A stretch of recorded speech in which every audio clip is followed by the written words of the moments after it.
महाराष्ट्र नवनिर्माण वाहतूक सेनातर्फे नागपूर शहर व ग्रामीणच्या कार्यकर्त्यांनी पदोन्नती व वितरण सोहळ्याचे शानदार आयोजन मनसे वाहतूक सेनेचे राज्य उपाध्यक्ष सचिन धोटे यांच्या नेतृत्वात करण्यात आले। यावेळी असंख्य कार्यकर्त्यांना पदोन्नती देत सन्मानित करण्यात आले। यावेळी कार्यकर्त्यांनी कारा न्यूजला माहिती दिली। चला तर मग बघूया। आज या आपल्या महाराष्ट्र नवनिर्माण सेना प्रणित महाराष्ट्र नवनिर्माण वाहतूक सेना यांच्या पदनियुक्त्या करण्यात आल्या। महाराष्ट्र लेवलवर पूर्व विदर्भात महाराष्ट्र नवनिर्माण सेना वाहतूक सेनेचे राज्य उपाध्यक्ष सचिन धोटे यांच्या मार्गदर्शनात यांच्या नेतृत्वात आज विदर्भातल्या नियुक्त्या करण्यात आल्या आणि सर्व पदाधिकाऱ्यांचं हार्दिक अभिनंदन करतो आणि स्वागत करतो आणि पुढील वाटचालीवर हार्दिक शुभेच्छा देतो की संपूर्ण महाराष्ट्रभर तुम्हाला जिथे जिथे कुठे वाहतूक सेनेचे संबंधित जे काही कामं करायची असेल त्यासाठी राजसाहेबांनी आम्हाला सांगितलं की तुम्ही बिंदास काम करा, मोकळे आहात, तुम्हाला एक कुठली परिसीमा नाही आहे। कारण शेवटी वाहतूक सेना म्हटलं म्हणजे तर हा विषय असतो की जन्मापासून तर मृत्यूपर्यंत माणूस ज्यावेळेस जन्माला येतो त्यावेळेस ॲम्ब्युलन्सची गरज भासते आणि ज्यावेळेस माणूस मरतो त्यावेळेस घाटावर जाण्यासाठी त्याची शव ऐकायला लागते। इतका मोठा जो जीवन प्रवास आहे, या जीवन प्रवासात जो आपण सकाळी सूर्य उगवल्यापासून संध्याकाळी घरी जाईपर्यंत बिना वाहतुकीच्या साधनाशिवाय राहू शकत नाही।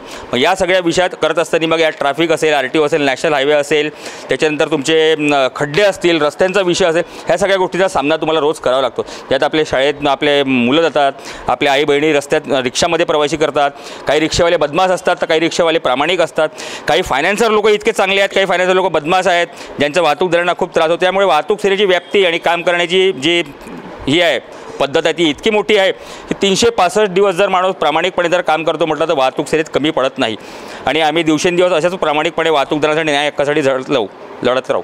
जे पदनियुक्त्या झालेल्या आहे वाहतूक सेनेच्या ते सगळे सक्षम पदाधिकारी आहे आणि महाराष्ट्र नवनिर्माण सेनेचे कुंभवना राजसाहेबांचे हात मजबूत करण्यासाठी ते चांगले काम करून महाराष्ट्र नवनिर्माण सेनेचे हात बळकट करतील अशी मला आशा आहे। आमचा पक्ष सध्याच्या राजकीय परिस्थिती बघता सर्व पक्ष हे लालचेपोटी एकमेकांसोबत मिळून गेले। फक्त माननीय राजसाहेबांचा महाराष्ट्र नवनिर्माण सेना हा एकमेव पक्ष आहे जो पैशाचा आणि कोणत्याही सत्तेच्या आहारी न जाता खंबीरपणे उभा आहे। अशा परिस्थितीत तुमच्या प्रश्नाचं उत्तर हेच आहे की एवढ्या वाईट परिस्थितीत आमचे कार्यकर्ते जर खंबीरपणे उभे आहे तर कोणत्या लालचेपोटी नाही, ते फक्त माननीय राजसाहेबांच्या प्रेमापोटी आहे। आणि येणाऱ्या काळात हे सर्व आमचे नवीन शिलेदार जे वाहतूक सेनेचे आहे ते वाहतूकदारांचे प्रश्न शासन दरबारी एवढ्या पुरजोरपणाने मांडतील की तुम्हाला त्याचं फलित येत्या काळात दिसेल आणि वाहतूकदारांचे प्रश्न उत्तमपणे सोडवतील।